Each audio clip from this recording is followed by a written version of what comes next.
I have a dream that one day this nation will rise up, live out the true meaning of its creed.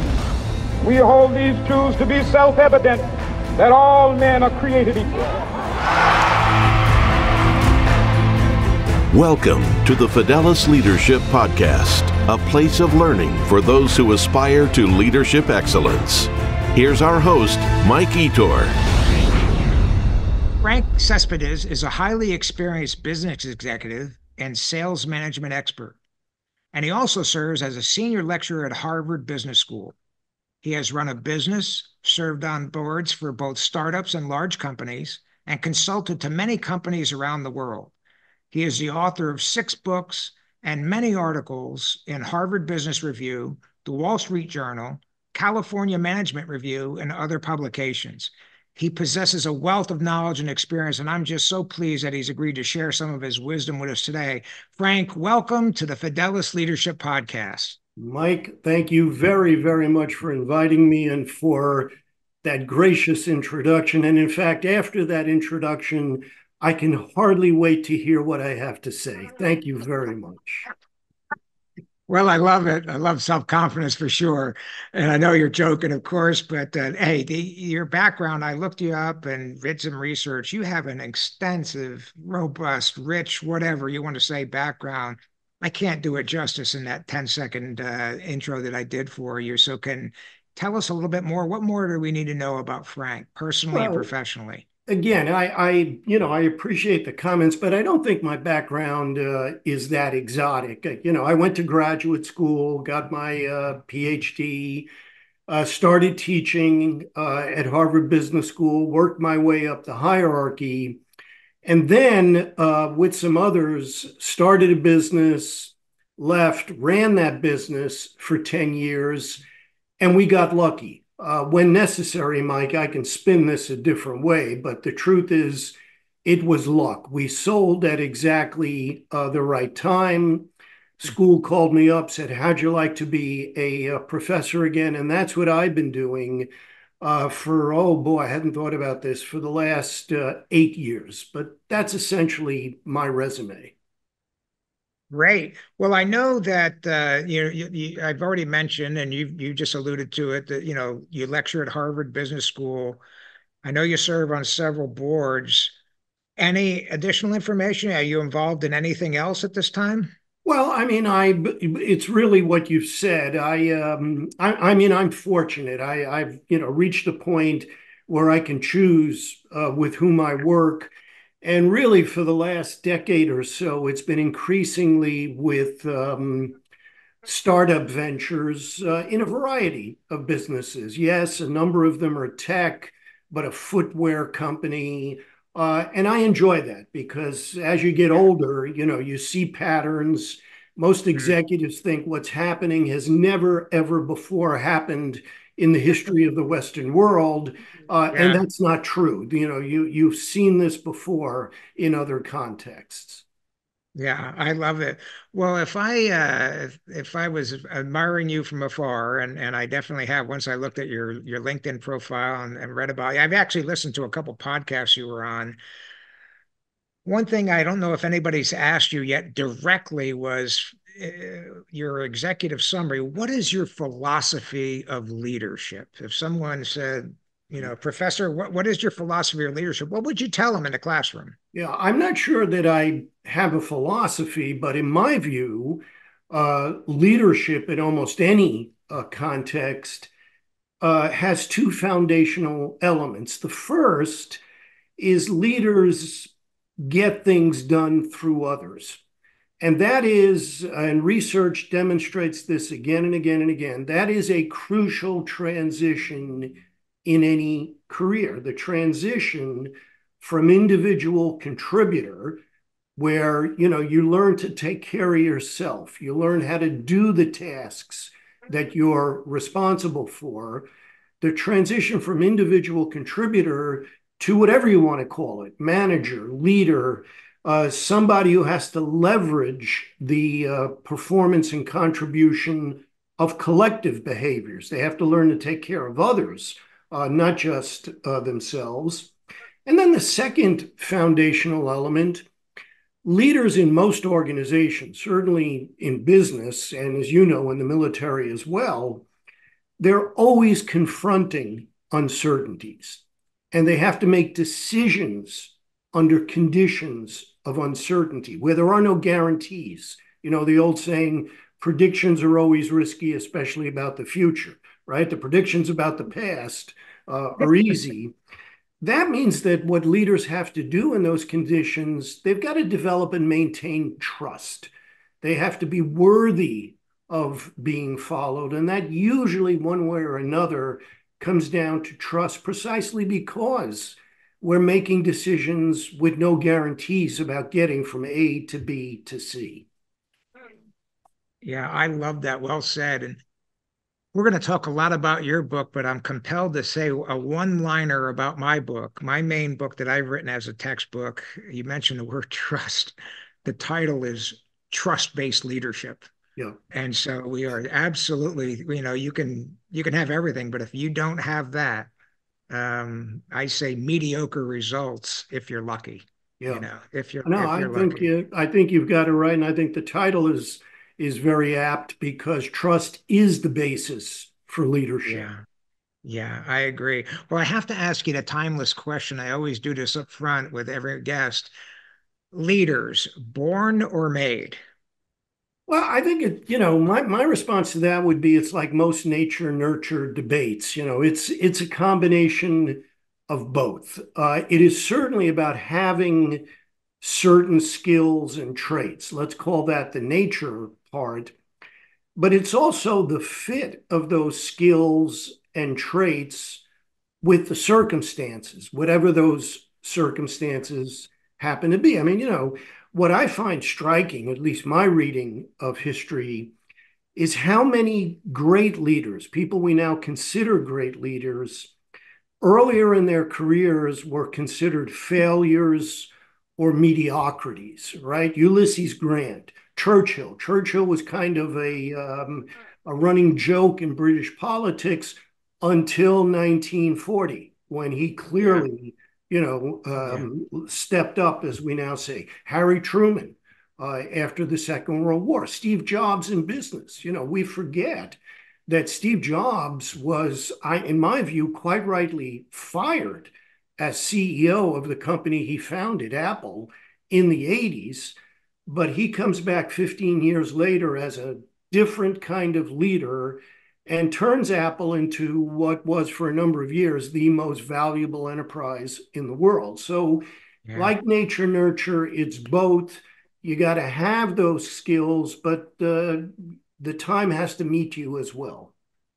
Yeah, I love that. Great answer. And relative to Steve Jobs, I always tell that to people, I think he was a once in a generation genius when it came to innovation and all that vision. He certainly did that. But I tell people, if you're looking at him as a leadership role model, make sure you look at the second phase Steve Jobs, because the That's right. first phase Steve Jobs in many cases represented a lot of what you would not want a leader to That's do. He exactly was right. I, was I, I not met, not good. I met him very briefly when I was a young professor in that first phase. And even to me, the kid, it was clear this guy was playing at being a CEO. He wasn't when he came back.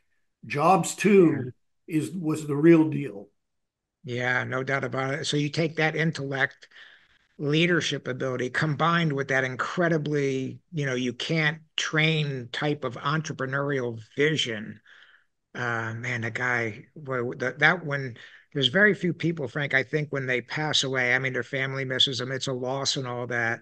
The world lost when Steve Jobs passed away at a relatively young age. Yeah, but getting back to your question, Mike, he wasn't born that way, clearly. It took Yeah, time. no, Guess no, what? no, Experience no doubt counts. about it. No doubt about it. Well, listen, let's get into the main interview. You've published several books, including one titled Sales Management That Works: How to Sell in a World That Never Stops Changing. And so the obvious question, I've read some reviews on it. I've read a couple of book summaries on it quickly, podcasts, blog posts. I'm going to buy it and read it. and we're going to show the book later on in the podcast so people can pick it up. Why did you write the book? What audience is it aimed at? Yeah. I had two motivations in writing that book. The first is fundamentally a professional, intellectual motivation. Sales is by far, nothing else in business comes close. Sales is by far the most context dependent activity in business. And what I mean by that is selling software is different than selling consumer goods, is different than selling professional services, etc. It also depends on to whom you're selling and where. Selling in North America is different than selling in Latin America or the Middle East and so forth.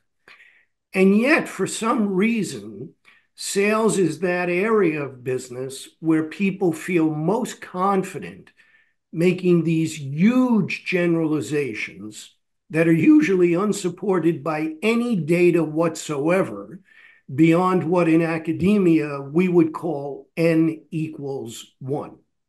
When I sold for Oracle 15 years ago, this is what worked for me, and I'm sure it'll work for you. That kind of advice. So, after 30 years of doing what I think is reasonable research in this area, I wanted to write a book that says, look, this is what research does and does not tell you about this core activity. And the second reason is I think it's a good time for a book like that. There is no doubt whatsoever that digital online technologies are affecting buying and selling. But again, my reading of what you often hear about this is that people simply misunderstand the real actionable managerial implications. And so I wanted to address that as well. But that was my motivation. Well, I agree with that. It's fascinating. It sounds like that's one of the main concepts in the book. Are there any other? I mean, I looked at the table of contents. It's a rich, robust book. Off the top of your head, any of the other major concepts that you address in it? Well, I mean, the most important thing, and this runs throughout the book, it organizes almost every chapter. The most important thing about selling is the buyer, not the seller, all right? Who buys, why, and how. And that, by the way, is where technology is having its biggest impact on buying processes, how people buy. And then the other element of the book is, I'd like to address, and I hope with data, with research, with real stuff, address and correct some myths and misconceptions about some of the core activities in this area of business: hiring, training and development, performance management practices, pricing. So those are really the key themes and issues and topics in the book. Well, thank you, Frank. That leads right into my next question, which you've already alluded to in a prior statement. I think and I probably have some of them. I think there are common misconceptions about sales management. I'm a leadership guy. I don't position myself as a sales management leadership guy. Therefore, I may not know what I don't know. I don't have a negative bias toward it. I just may not know what I don't know. I am assuming when you're teaching, your students at Harvard and your clients and all of that, that you cover some of these. What do you think off the top of your head are some of the biggest misconceptions about sales management and the people in them, those roles? I would point to two. I mean, the first I've already addressed, but the first misconception is that one size fits all. All right. No, again, it's a very context dependent activity. Selling in company A, even in the same industry, is very often very different in what you have to manage than selling in company B because of the target buyers, the strategy, and so forth. So that's number one. And what is common, by the way, not just with MBA students, but with many executives, they search for this secret sauce. They believe there is some kind of secret sauce out there about selling that applies across the board. That's not true. The second thing, and this is important in business, Mike, and I'm going to cite some facts that are not as well known as they should be. But the bottom line of these facts is that senior leaders are increasingly out of touch with their frontline sales realities. I had a colleague here at Harvard. She did some fabulous research just a few years ago. And what she found is if you look at these so-called global 1,200 biggest companies in the world, on average, the number of people reporting to the CEO in those companies has doubled over the last 20 to 25 years. But then if you step back and ask yourself, well, who are these people? Where did they come from? What were they doing before they became senior leaders? The reality is that very few of them were actually general managers in the sense in which we use that phrase at Harvard Business School. By a GM, we typically mean somebody who's run a line of business, has profit and loss responsibility. The big increase has been in specialists, the CIO, the head of regulatory, legal, now, AI, data science, whatever. And the reason for that is the data revolution. It takes more to stay on top of your function. But the reality is that more people than ever have made it to the C-suite without prior prolonged customer contact experience in their career. So that's the other big thing. They think they can manage the business through data. That's an illusion, even in the age of AI. One of the reasons we had a financial meltdown in 2008 was we had an entire sector, the financial sector, that was trying to manage through data. No, business is and always has been not just about bits and bytes, but about people. Yeah, I love that answer. And my personal experience is I have seen what you're alluding to. And in my coaching practice over the last 10 or 12 years or so, Frank, I have noticed, to your point, a much larger percentage of non-sales experienced executives suddenly being put in roles where the sales functions are rolling up to them. They're reporting to them now. Yep. And I have seen some, they've never sold a newspaper on the street corner and have done incredibly well. And I've seen some that made the fatal error of thinking they could run a sales organization exactly like they ran their tech department, their marketing department, the finance department, and all that. So really quickly at a high level, we got people listening to this saying, well, geez, they're talking about putting me in charge of a sales function and I don't have any experience. Frank, what advice would you could give them to stay in touch with their sales folks, their sales team, and lead it well? Yeah. Well, I think the first generic advice, and it is generic, is about when you assume any new leadership position, for some time, mouth shut, ears open, right? I mean, you got to figure it out. But in sales in particular, when I was a new professor, one of the things I'm so grateful to Harvard Business School is that, and many of our listeners may or may not know this, but our methodology is built on so-called case studies, right? And the professors write those case studies. And it forces you, and believe me, this is not true in the rest of academia, it forces you to get out of your office into the field and figure out what's going on.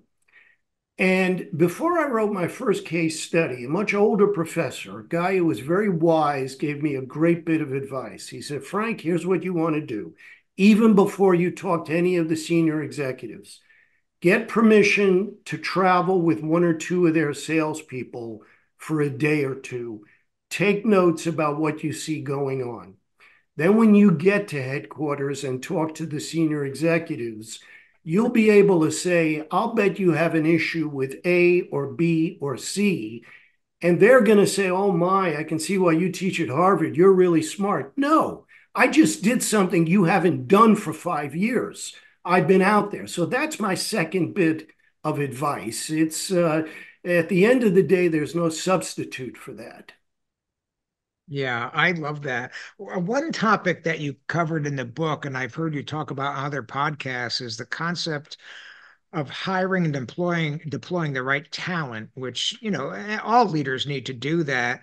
Um, whether it's sales management or just generic leadership at the highest levels with that responsibility, could you share some insights? How do leaders ensure that they, find, attract, hire, retain the top Yeah. talent, the top tier meat eater, so to speak? Yeah. Well, I mean, I think in sales, it's not only a very relevant question, Mike, it's a big, big issue. And the reason is that there are inherent challenges that have always been more important, bigger challenges in sales than in other areas. For example, if you want to hire someone, an engineer, you can go to a university, and it's a little bit like walking into a food court, right? What do you want? You want civil engineering, electrical engineering, etc. You want to hire someone in finance or accounting, you can find people that majored in those topics. Same is true, by the way, for computer programmers. But the last time I looked, which was about 4 years ago when I started writing this book, of the more than 4,000 colleges and universities in the United States, less than 300 even offered a sales course, let alone a sales program. So it's an area of business where the vast majority of people start out knowing very, very little about what they're going to get paid for. All right. You got to grow your own there. And many companies make it worse. And they make it worse because of the way that they hire. Now, what I'm about to say is as close to an established fact as anything you will ever hear from a management professor.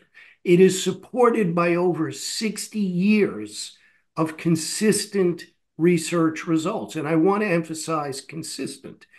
Managers, the vast majority of managers, especially busy sales managers, vastly overrate their ability to judge somebody's future performance and fit based on a few interviews. What the research shows us is that the evaluations people get in their interviews and their subsequent job performance, the correlation between the two tends to vary from zero point 0.2 to zero point 0.4.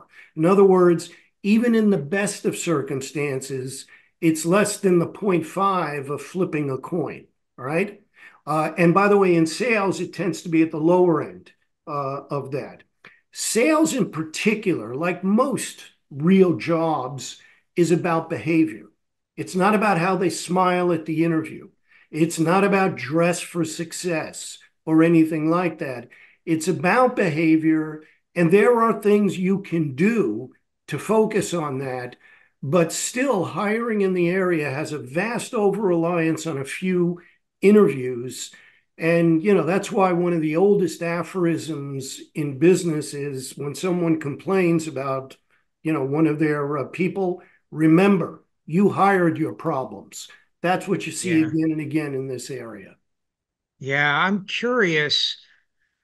I mean, it sounds like you're encouraging folks, and don't let me put words in your mouth, Frank, to hire first and foremost, I think, for character and all that, but you're looking for an individual that one way or another you figure out has personality, personal traits and habits that can easily transfer to the sales role and all of that. I'd like to get your thoughts on that. And if that's true, if there's any element of truth, how would a leader say, well, geez, I don't want to make bad hires. Yeah. What ponds should I be fishing in, Frank? Yeah. Well, I think we got to make a distinction. It is about behavior. It is about what they do. It is much less about personality traits, because again, this is what the research will show you again and again and again. Especially in sales, talent comes in all shapes and sizes. There's now 100 years of research trying to unearth these so-called personality traits that correlate with sales success. And the research is very, very inconclusive and, in fact, contradictory. The same traits that work in industry A don't work in industry B. Again, it's a very, very context-specific activity.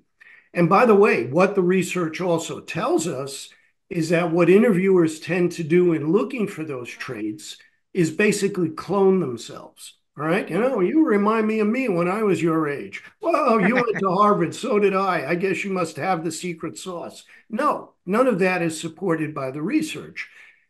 The gold standard is behavior. And what that means is not that you don't interview. I have got colleagues in academia who are very, very aware of this research, and their advice to companies is therefore don't interview. Well, I personally think only someone who's never run a business can seriously say that. Of course you interview.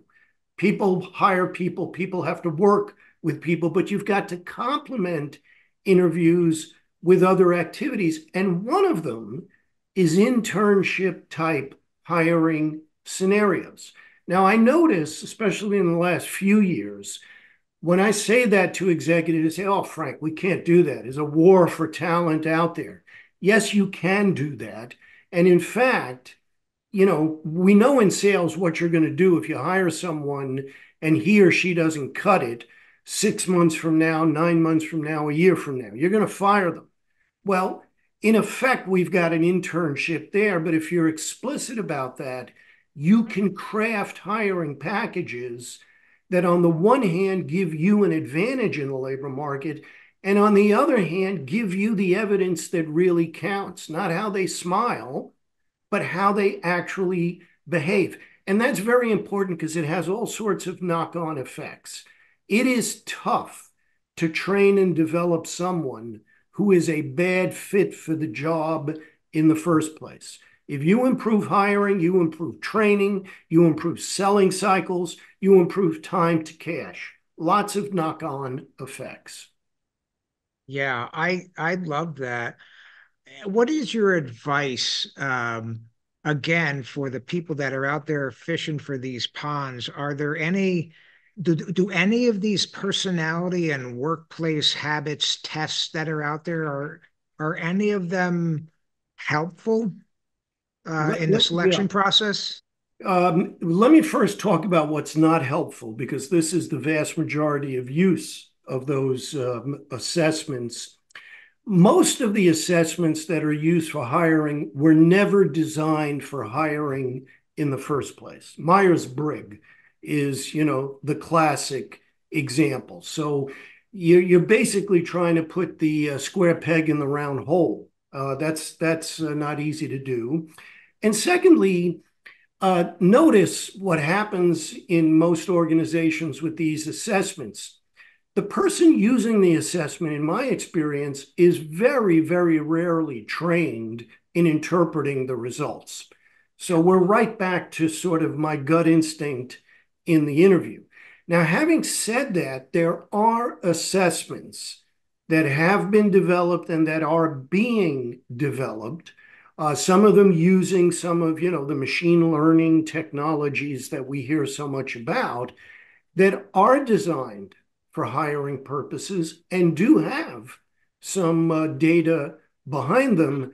But A, you've got to pick the right assessment for your business, and B, I don't care what the tool is, Michael. Any tool is only as good as the person using it. Garbage in, garbage out, as they still say. You've got to train your hiring managers in what the assessment does and doesn't do and how to interpret the results. So that would be my comment about that. Yeah, well said. I was I worked in a publicly traded company, a staffing company. We found IT and finance and accounting professionals jobs. And so we had a large sales force, and early on, my boss, I wasn't a sales guy at all. My boss was. He was a career recruiter turned executive.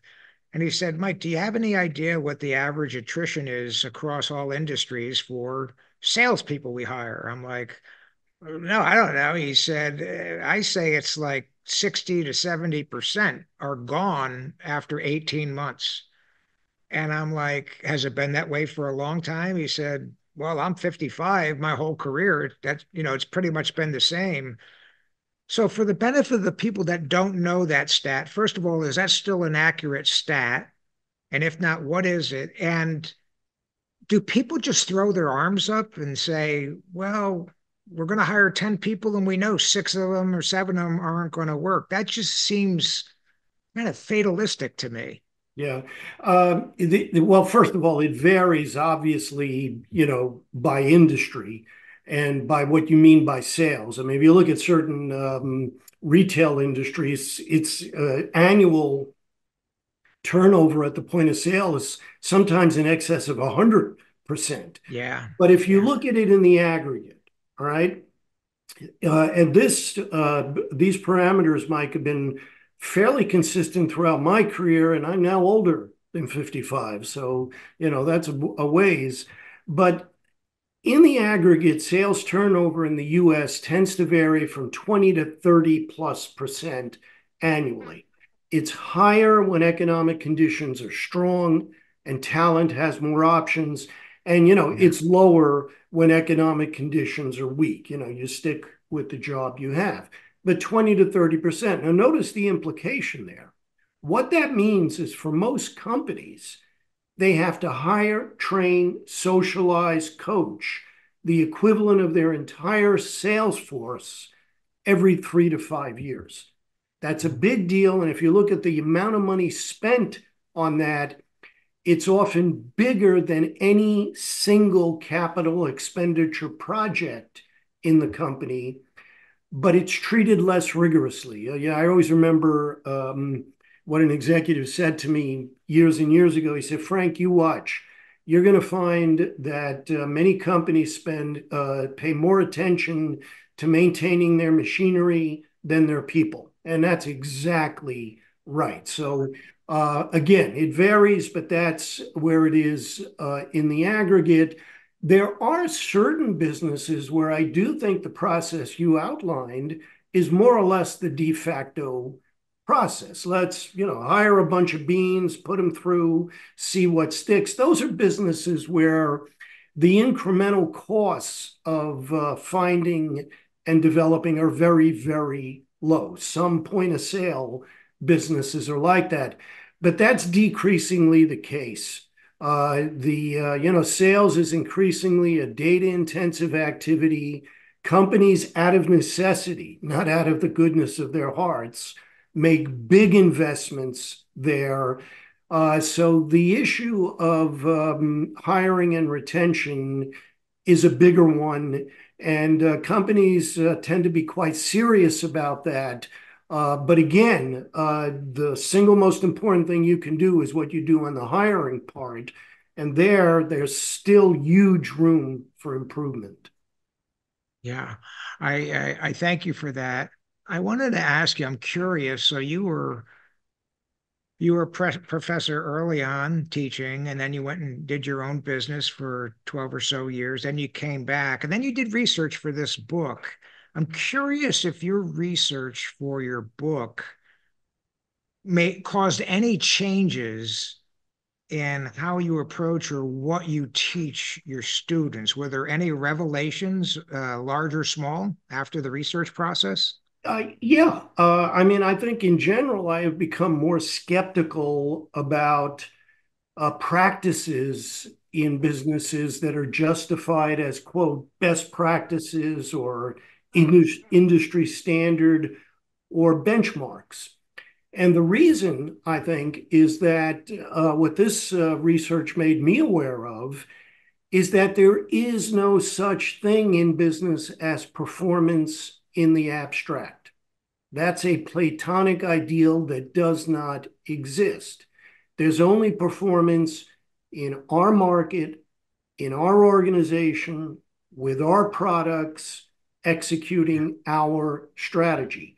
And I think that chasing those so-called best practices often gets in the way of doing what you really should be doing, in doing a better job in hiring and developing your people. That's probably the single biggest change.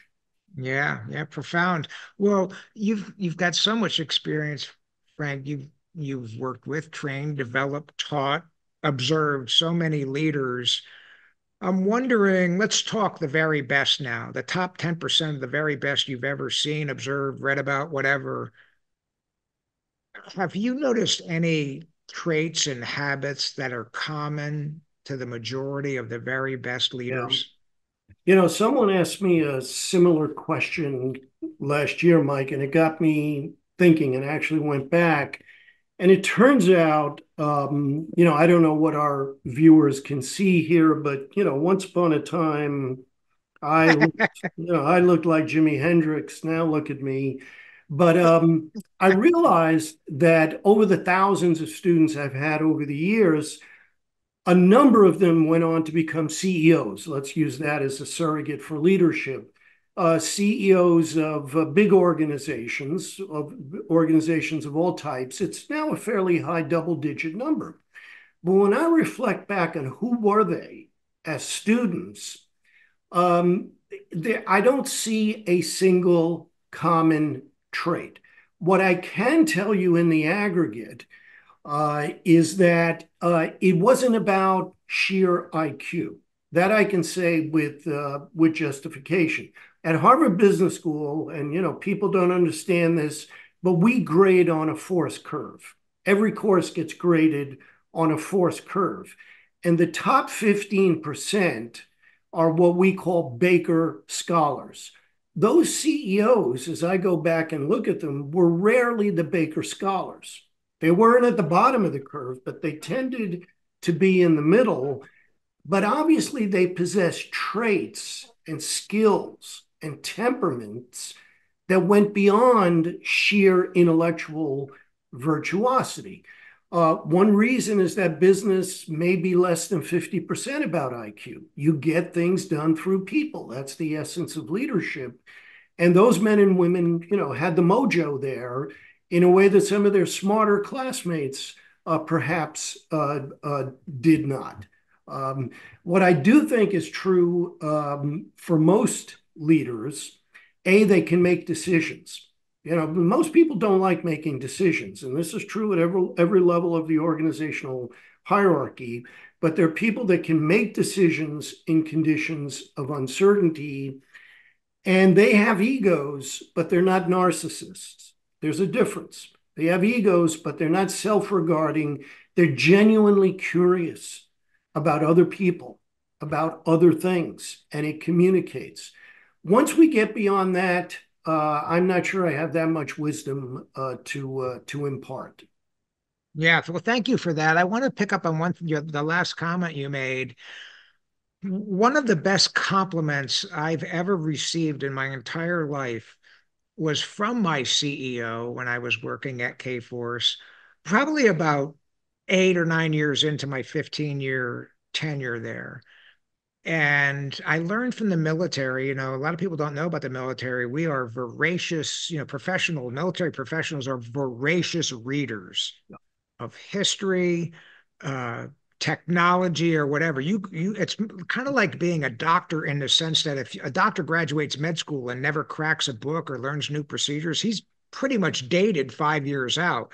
Same thing in the military. So I brought that with me, and I often found that I was the only one reading Harvard Business Review and articles from McKinsey and all of these. Now, these were accomplished executives I worked with, but they had been brought up the old school way, and all of that. So they hadn't had to focus on professional education like that.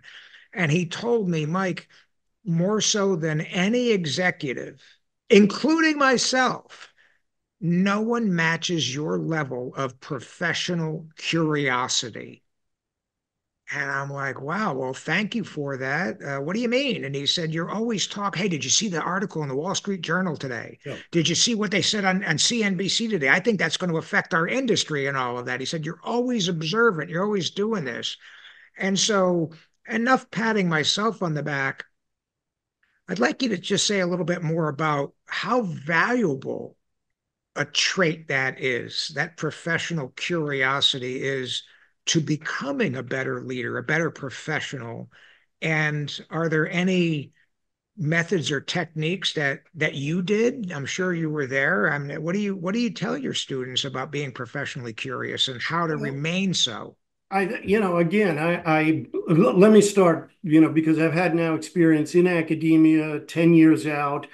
And the reality is I got more expansive reading done when I was running a business than I did as an academic. When you're an academic, all of the reward systems are about doubling down on your particular field. The old slur about professors. As a professor gets older, he learns more and more about less and less. There's a certain truth to that. So one is it goes beyond specialization. That's especially true in the world today. And I'll give you a business example because over the years, I've probably been part of as many strategy meetings as anybody, and I mean anybody in the Western world.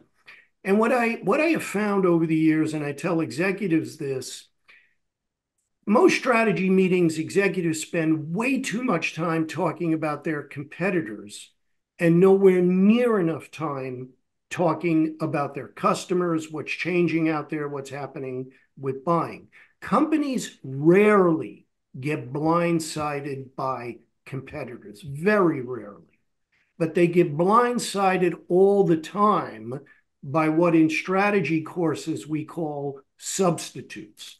In other words, another way of getting the job done, another technology or distribution channel, etc. That's where curiosity counts.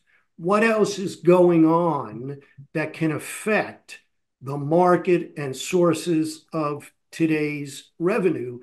And the readings there, with all due respect to my publisher, Harvard Business Review Press, the readings there go beyond HBR or, for that matter, business publications. And you know this.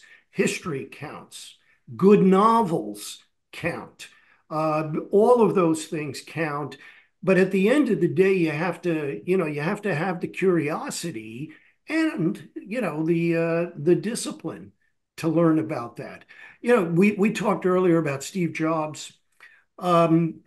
People can see this on YouTube, but Jobs, a couple of years before he passed away, gave the graduation speech at Stanford University.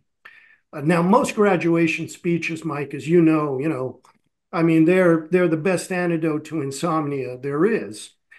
Jobs' speech is worth listening to. It's only about 15 minutes, and he talks about 3 events in his life that made a difference. And the first one is when he was an undergraduate at Reed College. He breaks up with his girlfriend. He's heartbroken. He drops out of school.